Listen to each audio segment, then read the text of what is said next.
तिलाच breaking news आपण पाहतोय ती म्हणजे टीम इंडियाच्या विजयाला ऑस्ट्रेलियाने अखेर ब्रेक लावलाय। सलग 19 विजयांनंतर टीम इंडिया पराभूत झाली आहे। पुणे टेस्ट मॅच ऑस्ट्रेलियाने जिंकली आहे आणि इथे टीम इंडिया पराभूत झाल्याचं पाहायला मिळते। स्टीव्ह ओकीफ हा ऑस्ट्रेलियाच्या विजयाचा हिरो ठरलाय। ओकीफने 12 विकेट्स घेतल्या। 4 मॅचच्या सीरीजमध्ये ऑस्ट्रेलियाने 1-0 ने आघाडी घेतली आहे। पुणे टेस्ट मॅचमध्ये ऑस्ट्रेलिया अव्वल ठरली आहे। टीम इंडियाच्या विजयाला अखेर ऑस्ट्रेलियाने ब्रेक लावलेला आहे। सलग 19 विजयांनंतर टीम इंडिया या पुणे टेस्ट मॅचमध्ये पराभूत झाल्याचं पाहायला मिळते। दरम्यान स्टीव्ह ओकीफ हा ऑस्ट्रेलियाच्या विजयाचा हिरो ठरलेला आहे। त्याने 12 विकेट्स घेतल्या आणि याबद्दल आपण अधिक माहिती जाणून घेऊया। आपल्यासोबत आहेत आपले deputy news editor Vinayak Gaikwad. Vinayak, आपण पाहतोय की टीम इंडियाच्या विजयाला ऑस्ट्रेलियाने आता ब्रेक लावलेला आहे। पुणे टेस्ट मॅच ऑस्ट्रेलिया जिंकली आहे।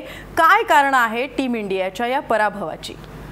रचना, कारणांबद्दल विचारशील तर एक नाही आहेत, 10 कारण आहेत। कारण संपूर्ण मॅचमध्ये आपण पाहिलं तर ऑस्ट्रेलियाने दबदबा सुरुवातीपासून ठेवला होता। पुण्याला पहिल्यांदाच टेस्ट मॅचचं यजमानपद मिळालं होतं आणि त्यामुळे या पुण्याच्या टेस्टकडे सगळ्यांचं लक्ष लागलं होतं। ऑस्ट्रेलियाची टीम भारतात येत होती। भारताने या अगोदर आपल्या देशामध्ये भारतामध्ये अनेक टीम्सचा पराभव केला होता। जसं तू आता म्हणालीस, 19 विजयांनंतर पहिला हा पराभव झाला आहे। त्यामुळे याकडे सुद्धा सगळ्यांचं लक्ष लागलं होतं की ही सिरीज सुरू कशी होणार। ही बॉर्डर गावस्कर सिरीज आहे, नेहमी एकदम महत्त्वाची राहिलेली ही सिरीज आहे भारत ऑस्ट्रेलियासाठी। सुरुवात कोण चांगली करतंय याकडे सगळ्यांचं लक्ष लागलं होतं। पण पहिल्या दिवसापासून, अक्षरशः पहिल्या दिवसापासून ऑस्ट्रेलियाने या मॅचवर दबदबा ठेवला होता। पहिल्याच दिवशी भारताच्या सगळ्या विकेट गेल्या। जर एकूण आपण पाहिलं, ऑस्ट्रेलियाने मोठा स्कोर केला 260चा। 260 केल्यानंतर ऑस्ट्रेलिया ऑल आऊट झाली। दुसऱ्या दिवशी आपण ऑल आऊट झालो।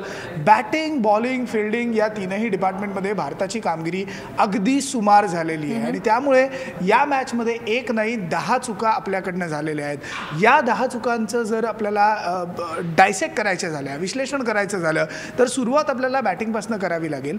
टर्निंग ट्रॅक होता, राईट, ॲब्सोल्युटली भारतासाठी एक फेवरेबल कंडिशन ही ट्रॅकची होती, पिचची होती। पण ही इतकी टर्निंग झाली का? कारण ऑस्ट्रेलियाने सुद्धा यावेळेस स्पिनर खेळवले होते। नेथन लायन असेल, ओकीफ असेल। ओकीफ पहिल्यांदाच भारतात खेळ होता। आपल्याला कोणाला माहित नव्हतं की हा ओकीफ कसा टाकतो। बिग बॅशमध्ये ओकीफची कामगिरी ही अत्यंत चांगली राहिली होती।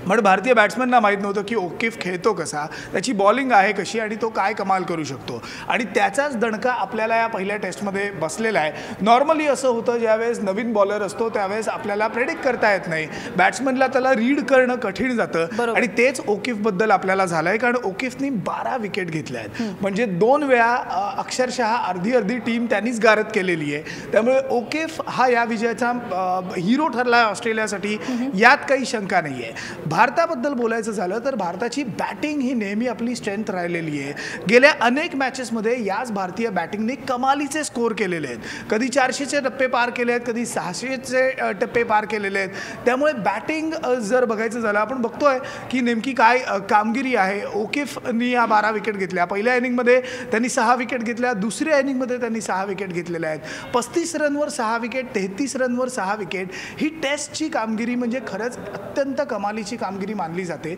आणि म्हणूनच ओकीफ हा विजयाचा हिरो ठरतो। बॅटिंग, जसं मी आता म्हणतो, भारताच्या बॅटिंगमध्ये नेहमीच एक स्पार्क राहिलेला आहे। पण आपण डिपेंडंट बॅटिंग लाईनअप आहे, आपली ऑर्डर आहे। गेल्या अनेक मॅचेसमध्ये तसं वाटत नव्हतं, कारण प्रत्येकजण कमालीची कामगिरी करत होता। एखाद दुसरी सेंचुरी, डबल सेंचुरी, विराट कोहलीचा फॉर्म हे लक्षात घेतलं तर भारतीय बॅटिंगकडून सगळ्यांना खूप अपेक्षा होत्या। पण या मॅचमध्ये सगळी गणितं फसलेली आहेत। पहिल्या इनिंगमध्ये भारताच्या बॅटिंगकडे आपण पाहिलं तर KL राहुलनी फक्त 64 रन्स केले, पण मोठा स्कोर कोणीही केला नाही। जर संपूर्ण पहिल्या इनिंगच्या स्कोर कार्डवर आपण नजर टाकली भारताच्या बॅटिंगवर, तर फक्त 3 जणांनी डबल डिजिट स्कोर केले आहेत, बाकी सगळेजण सिंगल डिजिट स्कोरमध्ये आऊट झाले आहेत। विराट कोहली डकवर पहिल्या इनिंगमध्ये आऊट झाला होता आणि म्हणून ते प्रेशर बिल्टअप होत राहिलं। जेव्हा KL राहुलची पहिल्या इनिंगमध्ये विकेट गेली, तो टर्निंग पॉईंट होता पहिल्या इनिंगमध्ये, कारण का भारताची बॅटिंग ही तिथपासनं गडगडत गेली, ढासळत गेली। सेकंड इनिंगमध्ये सुद्धा आपल्याला आज हेच बघायला मिळालं, कारण ज्या वेळेस आपल्याकडे 3 दिवस हातात आहेत, मान्य आहे 441 ही अत्यंत मोठी टोटल स्कोर आहे आणि 441 रन्स डिफेंड करणं हे ऑलवेज डिफिकल्ट जातं। पण हे 441 डिफेंड करताना प्रेशरमध्ये ही टीम इंडिया इतकी गडगडेल, क्रम्बल होईल असं वाटलं नव्हतं। रचना, आपल्याबरोबर क्रीडा समीक्षक संदीप चव्हाण सुद्धा आहेत। आपण संदीपकडे सुद्धा जाणार आहोत. संदीप, आपण कालच म्हणत होतो की 441चा हा डोंगर या सिच्युएशनमध्ये पार करणं हे डिफिकल्ट आहे, पण इतकं कठीण जाईल भारताला असं मलाही वाटलं नव्हतं. मला असं वाटलेलं की एखाद दुसरा दिवस आपण खेळून काढू शकतो, पण तसं अजिबात झालेलं नाही आहे. 333 म्हणजे 19 विजयांनंतर हा 333चा 333चा आकडा पराभवाचा जिव्हारी लागणार आहे. नक्कीच जिव्हारी लागणार आहे. विशेषतः अपेक्षा ज्यांच्याकडनं असतात, ज्यांच्याकडनं खूप चांगल्या कामगिरीची अपेक्षा असते आणि गेल्या 19 मॅचमध्ये अपराजित राहण्याचा विक्रम करणारा भारतीय संघ अशा प्रकारे डेपावू शकतो हे थोडंसं अविश्वसनीय. आणि जसं तू मला विचारलं की मॅच नेमकी कुठे हरली, तर मी म्हणेन कालचा जो दुसऱ्या दिवसाची जी 7.5 ओव्हर होत्या त्याच्यामध्ये आपण मॅच हरलो. कारण या 7.5 ओव्हरमध्ये आपण 11 रन्समध्ये 7 विकेट गमावल्या.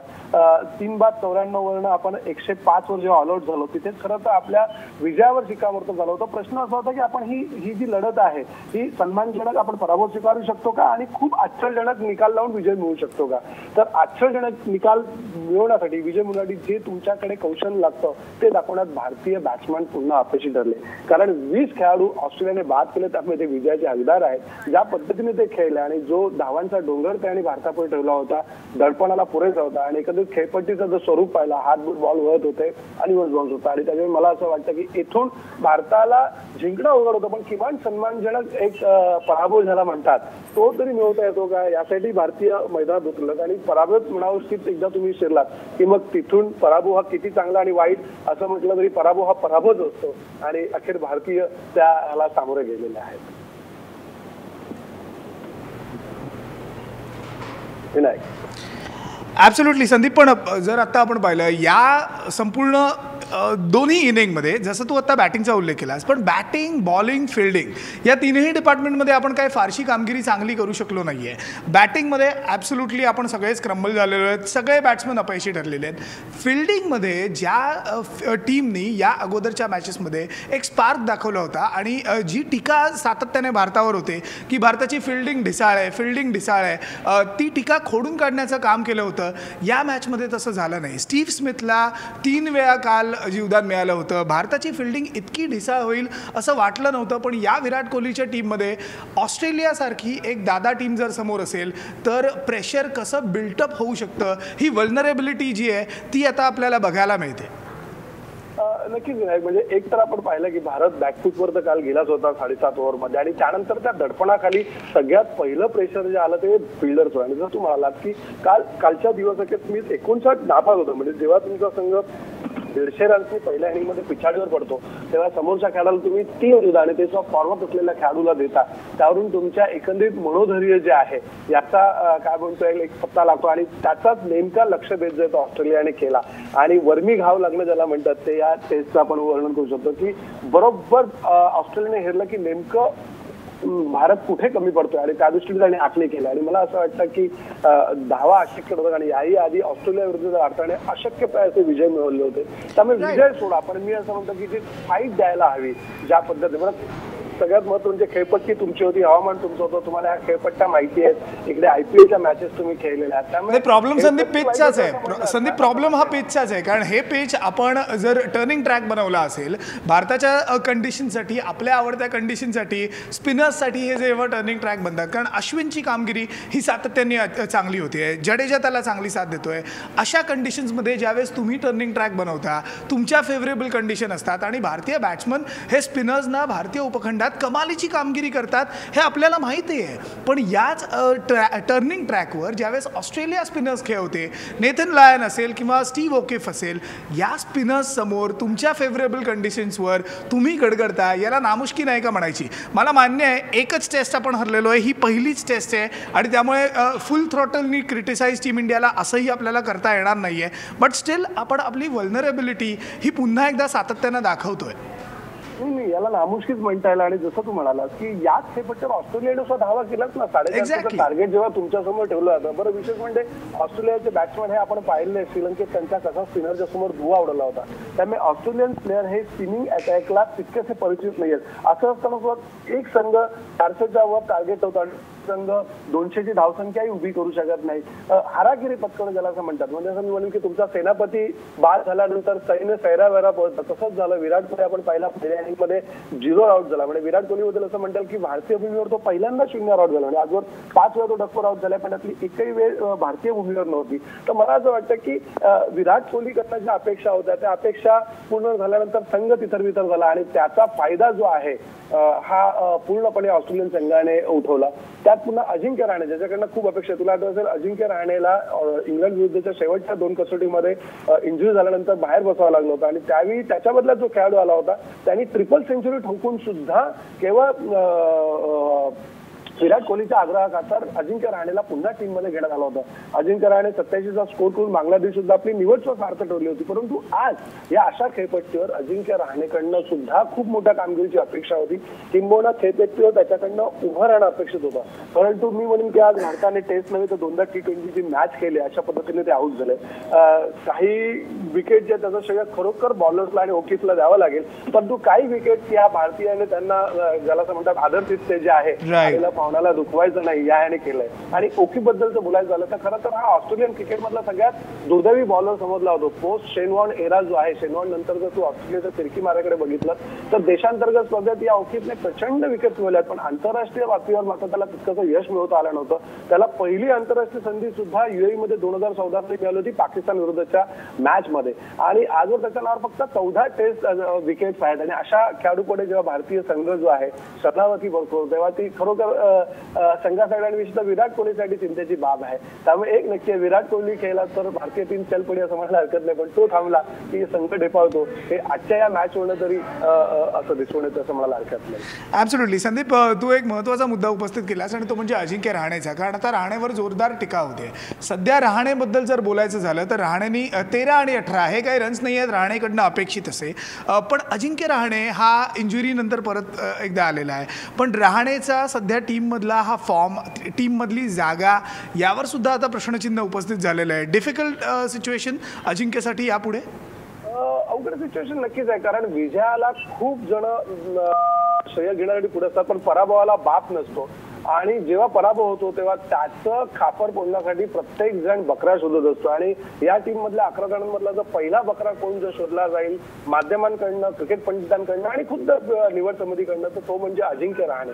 कारण अजिंक्य रहाणेला संघात घेतलाय तेच मुळात अशा खेळाडूच्या विरुद्ध ज्याने ट्रिपल सेंचुरी ठोकली होती त्याच्याकडनं अपेक्षा आहेत. शेवटी चुकीला माफी नाही म्हणतात तेच खरं आहे. तुमच्याकडनं ज्या अपेक्षा असतात तेव्हा तुम्ही मैदानावर उभं राहणं अपेक्षित असतं आणि ती जर कामगिरी अर्थात जसं तू पहिल्यांदा म्हणलास की अजून 3 टेस्ट शिल्लक आहेत, परंतु प्रत्येक टेस्ट ही निर्णायक असते. कारण इतिहासामध्ये या पराभवाची नोंद नामुष्कीजनक पराभव म्हणून घेतली गेलेली आहे आणि त्याच्यामध्ये सगळ्यांचं तितकंच योगदान आहे. त्यामुळे अजिंक्यला या टीकेला सामोरं जावंच लागेल. पुन्हा शेवटी जसं म्हणतात की खेळाडू आपल्या बॅटनेच नेहमी उत्साह देत असतो. त्यामुळे अजिंक्यची एकंदरीत कारकीर्द पात्राला अजून संधी मिळायला काहीच हरकत नाही. पण पुन्हा जसं मी म्हणतोय की अजिंक्यकडनं खूप अपेक्षा होत्या, त्या पुऱ्या झाल्या नाहीत. हे अंतिम सत्य हे विसरता येणार.